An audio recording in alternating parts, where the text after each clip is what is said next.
This unit consists of 3 programs.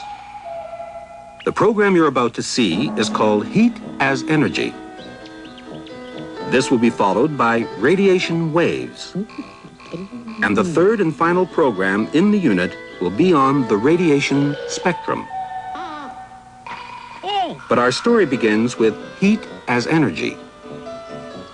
One day, about 200 years ago in Munich, Germany, a large crowd gathered round a man called Count Rumford, who was busily boring out the barrel of a cannon.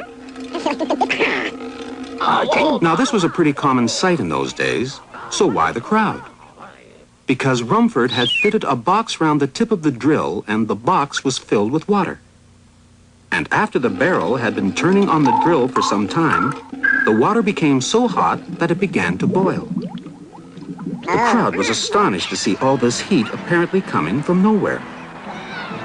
And Rumford was pretty excited too, because he suddenly realized that the only thing that was producing the heat was the movement and the friction between the barrel and the drill. Whenever there is movement and friction between 2 objects, you get heat, whether you're boring the barrel of a cannon, rubbing 2 pieces of wood together to make a fire, or simply rubbing your hands together to keep warm. This is because when 2 objects move against one another, the molecules in these objects go faster. And we know that it's the speed and the mass of molecules that determines quantity of hotness or heat. Fast molecules are hotter than slow molecules. And they can use their rapid movement to make things hot for any other molecules they come in contact with. In other words, fast molecules have the ability to do work on other molecules. Now we know that ability to do work is the definition of energy itself.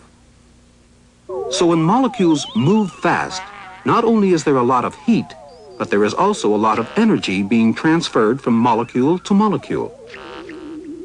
But since movement is a form of energy, and the movement of molecules and heat are really one and the same, it follows that heat itself is also a form of energy.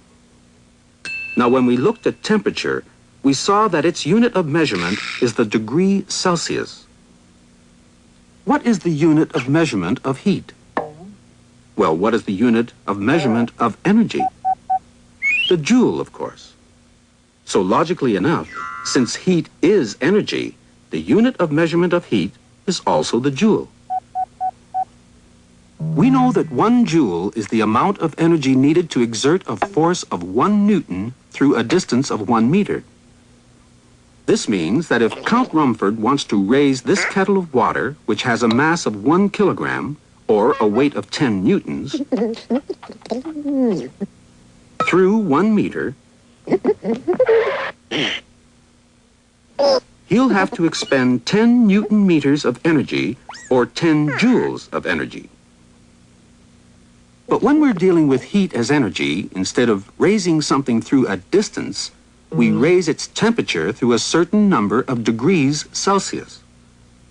In fact, scientists have worked out that it takes 4,200 joules of heat to raise the temperature of 1 kilogram of water by 1 degree Celsius.